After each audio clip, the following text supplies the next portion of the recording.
Calma aí. Te mostrando. Já acho.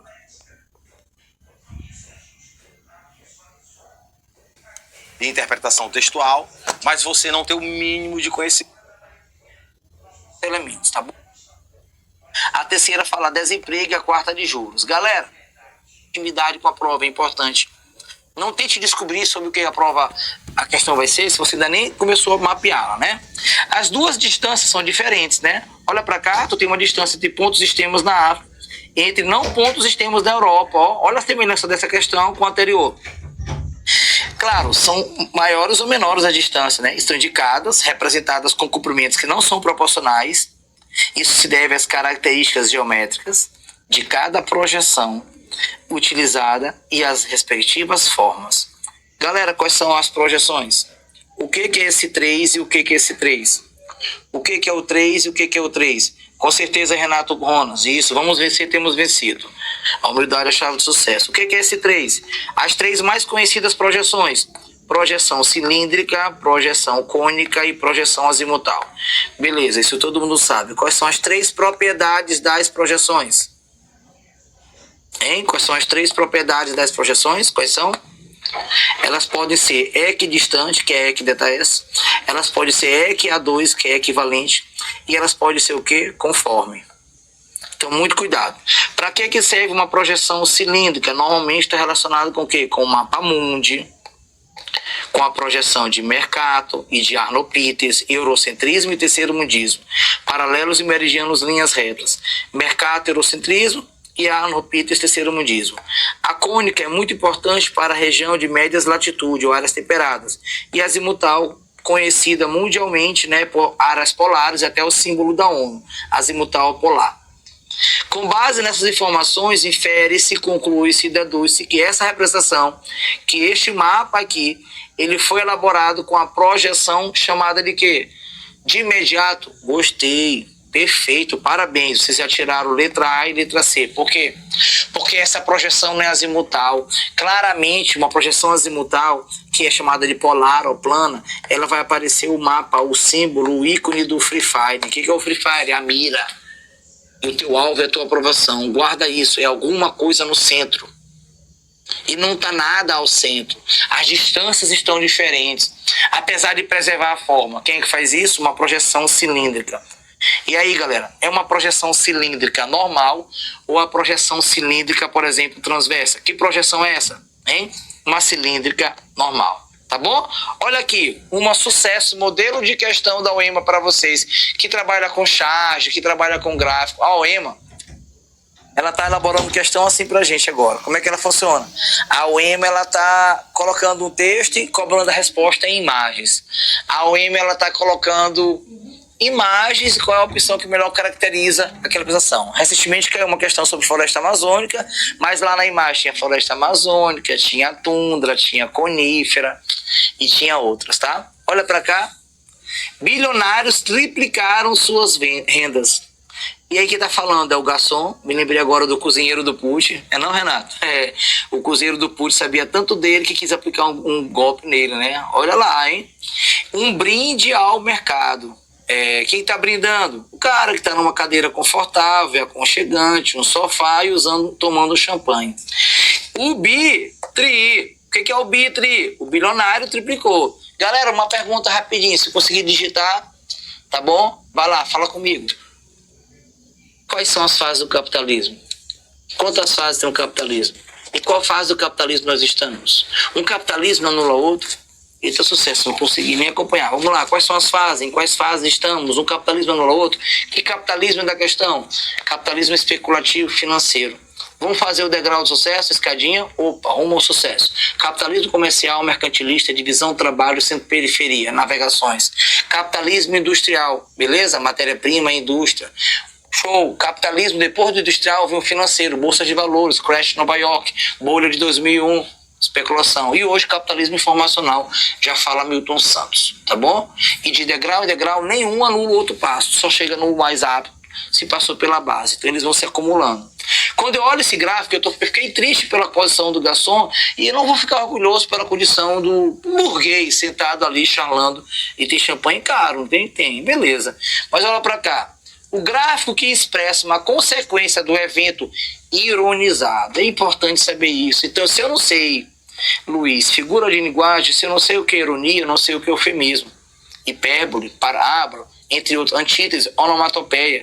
Ironizar é dar um debochezinho falando a língua portuguesa. A primeira opção fala índice de Gini, a segunda fala de inflação, a terceira fala desemprego e a quarta de juros. Galera, eu vou logo direto ao ponto para a gente ganhar aqui o tempo para a nossa questão. Para vocês perceberem que aqui a matemática ajuda muito, ó, gráfico cartesiano. Aqui está mais próximo de 0, aqui está mais próximo de 1. Vou fazer uma tabela de sucesso para vocês. Existe uma diferença entre DH e Gini. Qual a diferença entre DH e Gini? IDH, ele vai de 0 a 1. E Gini vai de 0 a 1. Só que para Gini, para IDH, quanto mais próximo de 0, pior o IDH. Quanto mais próximo de 1, melhor o IDH. Para Gini, quanto mais próximo de 0, melhor. Quanto mais próximo de 1, pior. O que esse gráfico está mostrando? Que ele está indo para 1. É Gini. E o que IDH mede? Escolaridade, concentração de renda e longevidade. O que Gini mede? Gini mede qualquer desigualdade. Opção correta, letra o quê? Letra A. Fechou? Não é inflação, não é desemprego, não é nada disso. Beleza? Mais uma, produção. Mais uma, rapidinho. Mais uma. Vai, mais uma. E aí tem um tema muito importante na geopolítica mundial que está falando sobre o quê? Imperialismo ou novo imperialismo? Terrorismo, taxação, economia? É uma pauta muito latente. Quem está aí com vocês? O Donald Trump, né? E olha que questão de história e geografia. Mary Monroe, né? Beleza, mas teve a doutrina Monroe, o Destino Manifesto, América para os Americanos, o America Way of Life, a Marcha para o Oeste. Sucesso. O que acontece? Os Estados Unidos quer a América para seu controle. Mas os Estados Unidos não colonizou a América. Os Estados Unidos quer a América como ponto logístico para escoar produto. E para além do American Way of Life, que é a americanização pelos modos de vida, pelo padrão de consumo, tem outras ideias. O Trump queria o quê, gente? Ele queria a Groenlândia e o Trump é negacionista. Qual é um desejo, uma aspiração do Trump com a Groenlândia? Posso dizer? O Trump simplesmente ele queria a Groenlândia no seu primeiro mandato e que é nesse. A Groenlândia é de quem? Perfeito, você está sabendo, a Dinamarca. A Groenlândia também descongela e o Trump é negacionista. Presta atenção, conecta, que essa questão pode gerar várias outras. Mas é importante para o Trump, bora olhar o mundo naquele mapa projeção, ó. Se olhar o mundo de cima, a Groenlândia é um acesso muito rápido para a Rússia. Depois, você, meu filho, acessa a questão da FUVEST desse ano, que é uma questão, quais são as novas rotas do comércio mundial? O Ártico, o descongelamento. Então o Trump não quer protocolo de aquecimento global. Ele quer que isso não seja levado a cabo, inclusive a COP30 pode ter falhas, porque ele quer espalhar o quê? Não só o modo americano, mas também a Groenlândia é importante para ataque bélico-militar. Canadá, se ele for anexado, será o 51º estado. O Golfo do México virou o Golfo da América. E se ele controlar o Canal do Panamá? Ao olhar a charge e olhar o texto, qual é o elemento central da convergência sugerida? Charge com texto. É uma ação estratégia de quê? Expansão territorial? Recolonização política, colaborar comercialmente ou imposição federativa. Vamos começar por baixo da letra D? Claro que não pode o Trump impor, porque nenhum desses aí são territórios americanos. Um pode se tornar, que seria o Canadá. E não é dessa forma, o Trump não pode transpor, ele é Trump, ele não pode transpor, tá bom? Os códigos internacionais, os princípios de soberania geopolítica, tá errado. Colaboração comercial, como é que uma pessoa quer controlar o canal do Panamá, alegando droga, alegando tráfico, alegando qualquer coisa, que nada que ele alegar vai ter fundamento, e se ele controlar o canal, ele vai facilitar, ele vai colaborar com o comércio? Colabora comigo? Claro que tá errado. Claro que está errado. O canal do Panamá, inclusive o Maranhão pode cobrar para vocês escoador norte de exportação, Mapitoba, Matopiba, minério, entre outros elementos, tá bom? Ele vai recolonizar, vem cá, desde quando os Estados Unidos recolonizou? A América tem dois territórios, América anglo-saxônica e América latina. Anglo-saxônica, Canadá e Estados Unidos. Latina do México para baixo. Sobrou? Ah, é porque sobrou? Não. É porque é expansão territorial mesmo. E abre os olhos sobre a questão, sempre na geografia do Maranhão, sobre Alcântara, base de Alcântara, interesse americano, e aí isso acaba aumentando seus tentáculos de influência. Galera, muito obrigado, tá? Deus abençoe, saúde e sucesso. Vamos vencer, temos vencido. Até o próximo episódio, tá bom? E aí a gente vai ter um tempinho aí, alguns... Desculpe pelo menor tempo, mas jamais pela menor qualidade, tá? Vamos vencer, temos vencido, tamo junto, segue a gente. Valeu! Fala Fala, galera, que aula incrível, hein? Que aula fantástica, parabéns, professor Diego Sucesso. Não é à toa que o teu nome e sobrenome é Sucesso, né, meu irmão? Parabéns. Alunos aqui, só comentando aqui, o melhor professor, e com certeza, pessoal, o Diego Sucesso aqui é conhecido aí no Maranhão todo, no Brasil todo, inclusive sempre acerta as questões, sempre, impressionante como ele sempre acerta as questões. Pessoal, agora, né, eu quero convidar você, né, pessoal, convide um amigo, mande essa live para um amigo seu, que talvez queira fazer medicina, CFO, engenharia na UEMA, arquitetura. Mande essa live, convide seu amigo para estar aqui também assistindo esse conteúdo com os melhores professores do Brasil para a banca UEMA. São esses professores que entendem dessa banca. Então, vai lá, convida e já avisa ele, ó, as inscrições da UEMA foi adiada para o dia 1º de setembro, galera. Informe, talvez tem gente que tá voando nisso aí, beleza? É sempre bom a gente ajudar um amigo. Compartilha, não deixe de se inscrever nesse canal. É muito importante que você se inscreva no canal para que o nosso canal cresça cada vez mais. Nós estaremos fazendo mais lives, né, ao longo do... a gente faz live toda semana, né? Para quem é aluno do grupo VIP, tem live toda semana com nossos professores. Inclusive, você aí, que é aluno do nosso grupo VIP, quiser fazer alguma pergunta aos nossos professores, pessoal, ó, mande um áudio lá no grupo VIP que a gente vai compartilhar o seu áudio aqui para o professor responder a pergunta. Vai lá agora aí, ó, manda um áudio, professor, sobre aquela questão, sobre essa questão ou sobre determinado assunto, manda um áudio aqui nos grupos VIPs que nós estaremos aqui compartilhando com os nossos professores. E assim, já tá, o próximo professor já tá por aqui, já chegou aqui nos nossos estúdios e é um professor que eu tenho assim um profundo respeito, admiração.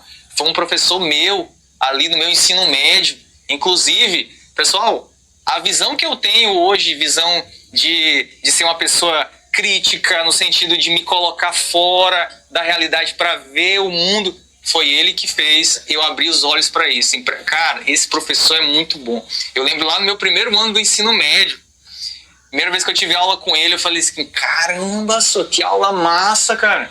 Então quer dizer que o mundo é assim. Aí eu comecei a ver de outra forma. E, cara, faz total diferença quando você tem um professor que abre a tua mente, que realmente mostra o que você, os caminhos, né, para onde você deve seguir. E, assim, foi fundamental na minha vida. E, assim, é um orgulho, né, uma satisfação imensa ter esse professor aqui com a gente, que eu tenho certeza que vocês conhecem, o nosso professor Paulo Henrique. Que satisfação, meu irmão. Rapaz, eu ganhei o dia, ganhei o ano agora. Agora, assim, tomara que não pensem que eu tenho 100 anos de idade. Porque se eu for ter uma profissão do ensino médio, o pessoal já tá fazendo as coisas. Não, eu sou novo, que isso? Não, é pela dimensão das tuas conquistas. As pessoas já associam que tu já é um cara mais velho, né? Pelo tamanho das tuas conquistas. Aí vão associar. Pô, mano, assim, Luiz, tem tudo isso. Pô, esse cara tem uns 40 anos. No ensino médio. Esse cara tem uns 80. Beleza, Luiz? Como é que tu estás, meu? Bom demais, graças a Deus. Melhor agora. Vamos aí? Lá. Bora lá. Vou fazer uma ligação pro 011. Vai lá. Então, gente, olá a todos e todas. Eu sou Paulo Henrique, professor de História do Brasil e História do Maranhão, do Estelar Cursos Online. E estou sem microfone. Agora vou pôr o microfone agora. Deixa eu ver se eu acerto. Não, eu vou ter do lado avesso, tá vendo? Tá deixando assim. Assim. Se puder. Pronto! Dramas da transmissão ao vivo. Então, gente, como eu já disse, eu sou Paulo Henrique, professor de História do Brasil e do Maranhão, do Estelar Cursos Online. E hoje eu trouxe para vocês, para esta live, num sábado quente do nosso verão, 10 questões que estão divididas em 2 blocos. Um bloco com 6 questões de História do Brasil, um outro bloco com 4 questões de História do Brasil, de História do Maranhão. Eu quero que vocês entendam o seguinte. O país, cada vez mais, se aproxima do que é o Enem. Torcemos encarecidamente, eu sou um desses, para que nunca haja a adesão oficial da UEMA ao Enem. Espero que continue do jeito que está, com a UEMA fazendo seu próprio processo de avaliação ao acesso do ensino superior. Mas o formato da prova tem, a cada ano, se aproximado mais do Enem. Isso quer dizer o seguinte, que a cada ano que passa, a prova de ciências humanas do país tem priorizado a interpretação textual, a capacidade de interpretação textual dos candidatos e das candidatas e menos o conhecimento do conteúdo. Ah, isso é ótimo, Paulo. Vejam só, nós temos observado que no primeiro dia de prova, por exemplo, no Enem, ou na prova de Ciências Humanas e Linguagens do PAS, a maior parte dos erros cometidos pelos candidatos e pelas candidatas está nas questões que envolvem a capacidade de compreensão e interpretação textual. Então não comemorem antes de passarem pelo processo. Muita gente tem dificuldade de compreensão e interpretação textual. Muita gente tem mais dificuldade em compreensão e interpretação textual do que com o conteúdo. Então, o PAS, na prova de ciências humanas, em primeiro lugar, está cada vez mais optando por questões, por itens que priorizam, né? que levam os candidatos e as candidatas a terem uma capacidade maior de compreensão e interpretação textual, mas isso não nega, em hipótese alguma, a necessidade de ter conhecimento do conteúdo. Porque não adianta você ter a capacidade de compreensão e interpretação textual, mas você não ter o mínimo de conhecimento sobre o conteúdo. E outra questão, já para eu encerrar esse preâmbulo, outro ponto que eu quero chamar a atenção de vocês nesse preâmbulo é que, eu já sei que a prova é tanto interpretativa, compreensiva, quanto conteudista. Ok, vou me preparar a partir desses dois pressupostos, mas tem um outro detalhe também. Cada vez mais a prova de ciências humanas é de ciências humanas, ou seja, é interdisciplinar.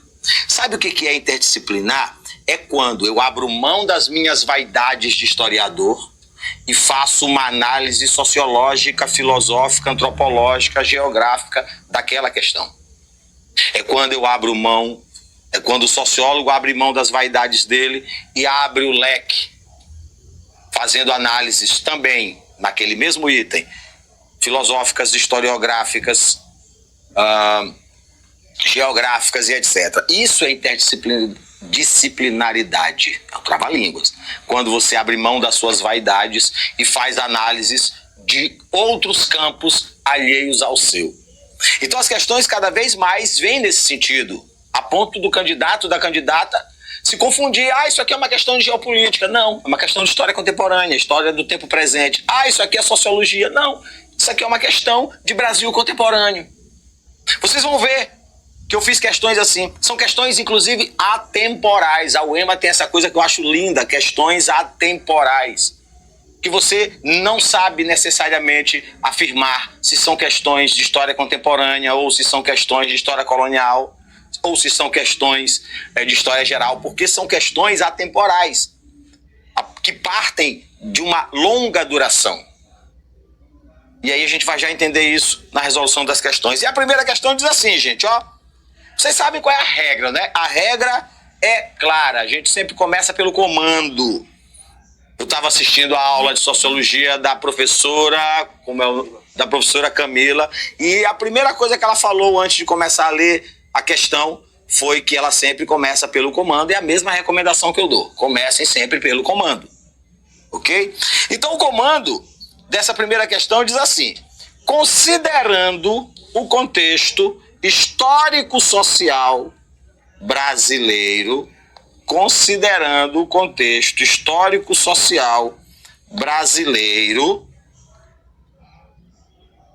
e as relações entre racismo estrutural, memória colonial e legitimidade da violência, assinale a alternativa que melhor interpreta o papel político do discurso que banaliza justiçamentos como expressão de um poder que emana do povo. Acabei de falar sobre interdisciplinaridade. Esse é um exemplo de questão. A questão está pedindo para eu fazer uma análise histórico-social. A questão menciona o racismo estrutural, mas, Paulo, o racismo estrutural não é conteúdo de sociologia? Não. O racismo estrutural pertence a uma longa duração histórica brasileira, que perpassa pelo período colonial, que perpassa pela monarquia e se estende, se embrenha pela República até os dias de hoje. Então não é algo do campo específico da sociologia, mas das ciências humanas e sociais. Então bora lá. Qual é a alternativa que melhor interpreta o papel político do discurso, que banaliza, que minimiza justiçamentos como expressão de um poder que emana do povo?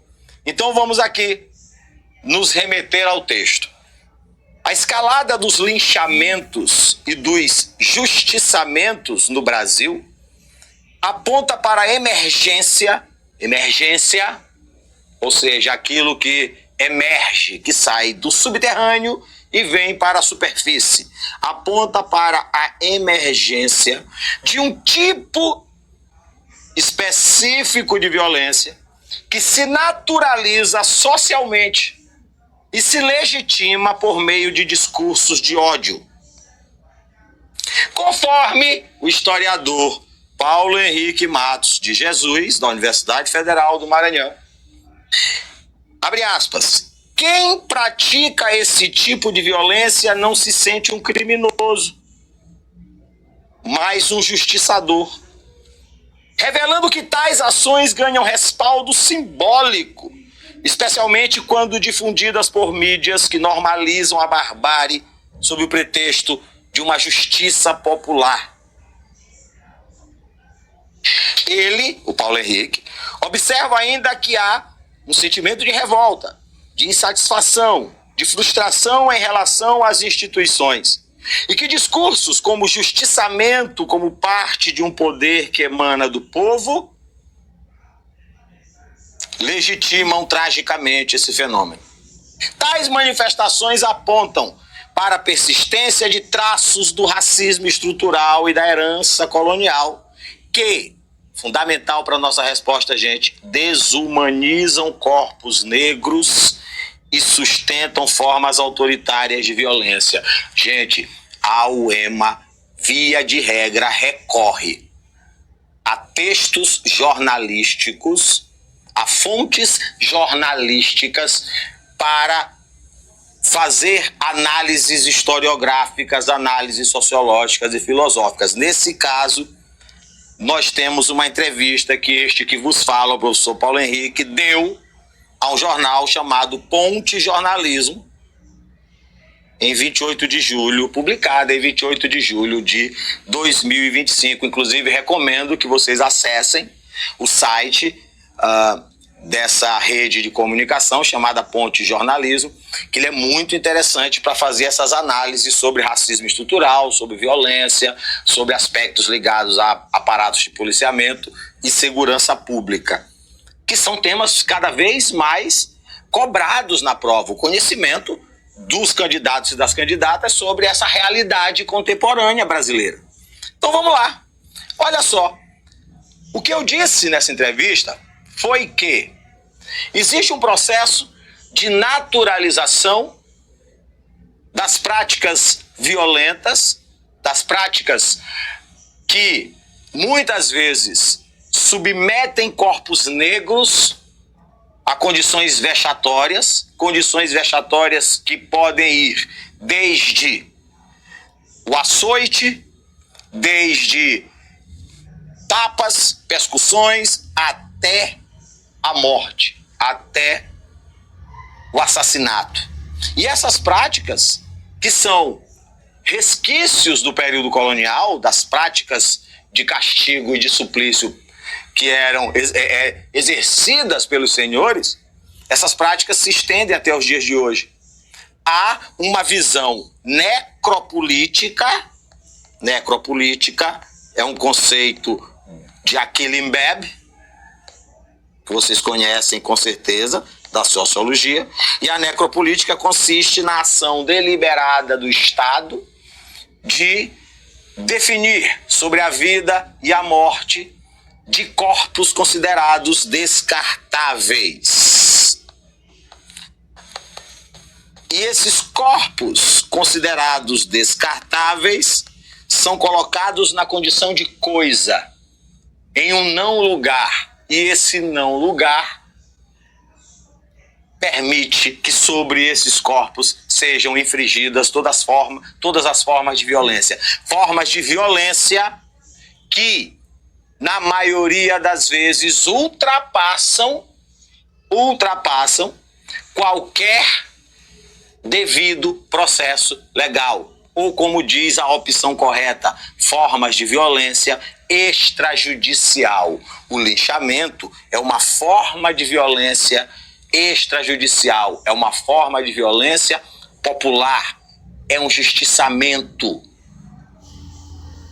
praticado contra pessoas que praticam pequenos delitos e, em geral, são pessoas de corpo preto. E aí está a relação com a necropolítica e a relação com o racismo estrutural. Então, com base nisso tudo, o que diz a letra A? Trata-se de uma construção discursiva que se fundamenta na desconfiança popular diante das instituições democráticas, mas que se limita à esfera simbólica. Não se limita à esfera simbólica, gente. O linchamento não é um ato simbólico, é um ato físico, concreto, material, do mundo sensível, como diria Platão. Então não é na esfera simbólica, é um ato físico mesmo. É um ato físico. Então, sem repercussões reais. Não, tem sim. Então B é falsa. A é falsa. B, o discurso legitima mecanismos extrajudiciais de controle social. Sim, mecanismos extrajudiciais. O linchamento, que é o ato de agressão física. E nesse caso eu não estou me referindo ao linchamento virtual, ao linchamento das redes sociais, mas eu estou me referindo ao linchamento como um ato de agressão física. Ele é um ato de agressão física de uma turba enlouquecida, movida pelo que nós chamamos de efeito manada, que extrapola qualquer limite da razoabilidade, que extrapola qualquer limite da legalidade. Razoabilidade, legalidade, princípios jurídicos, princípios constitucionais básicos. Ou seja, o linchamento é um ato extrajudicial de controle social. Logo, continuando, alicerçados na reprodução histórica de uma violência racializada, reforçando relações de opressão colonial e desviando a crítica para um suposto protagonismo do povo. Todo poder emana do povo. Logo, o povo se considera no direito, inclusive, de decidir sobre a vida e a morte de qualquer um. Logo, a B é correta, mas vamos falar mal das outras. Vamos falar mal das outras. O artigo indica que o justiçamento é fruto de desordem espontânea, desvinculado de qualquer estratégia política deliberada ou mobilização discursiva. Nada disso. Eu disse lá, o artigo diz muito claramente, olha só, tá bem aqui, o artigo falando do papel das mídias. O artigo fala do papel das mídias sobre isso como instrumento de difusão desse discurso de ódio. Olha só, essas ações ganham respaldo simbólico, especialmente quando difundidas por mídias que normalizam a barbárie. Então é falso isso aqui, tá? Dizendo que não há, ao que diz a letra C, que é fruto de uma desordem espontânea, mentira. Desvinculado, mentira, é extremamente vinculado ao discurso de ódio propagado pela mídia. Letra D. A naturalização da violência contra corpos negros se explica exclusivamente por deficiências institucionais do sistema de... É um problema? É. As deficiências do sistema de justiça, a impunidade, a morosidade, são fatos. Só que dizer que a naturalização da violência se explica exclusivamente por essas deficiências é falso. Vejam só, é uma questão que parece ser densa, mas ela exige muito mais a compreensão e a interpretação textual. Eu lembro que eu dizia muito assim, quando eu fazia graduação, quando eu fazia mestrado, durante o doutorado também, eu dizia muito assim, quando eu assistia a aula, quando eu fazia uma disciplina e o professor da disciplina era o mesmo professor dos textos e dos livros que a gente lia. Eu achava massa. Eu digo, pô, cara, ninguém melhor do que o próprio autor para interpretar a sua obra. Então é esse caso dessa entrevista. Ninguém melhor do que o próprio entrevistado para interpretar o que ele quis dizer. Não é? Então, cara, nesse caso, quando eu digo que eu falo da questão do lixamento, eu não omito os problemas da justiça criminal brasileira. Mas eu deixo muito claro que esse não é o único problema. Então, letra D é falsa. Letra E. O poder legitimado nesses discursos é um reflexo legítimo da vontade popular e fortalece a democracia. Gente, desde quando fazer justiça com as próprias mãos fortalece a democracia?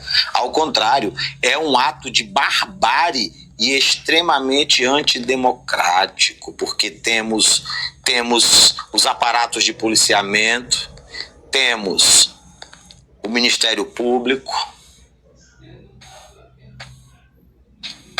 Poder Judiciário, Sistema Prisional, que são as instituições que fazem parte do chamado sistema de justiça, que juntos atuam no sentido de garantir o devido processo legal e também de garantir a democracia. E não chegar, se juntar meia dúzia aí, né? Espancar alguém até a morte, ou seja, linchar.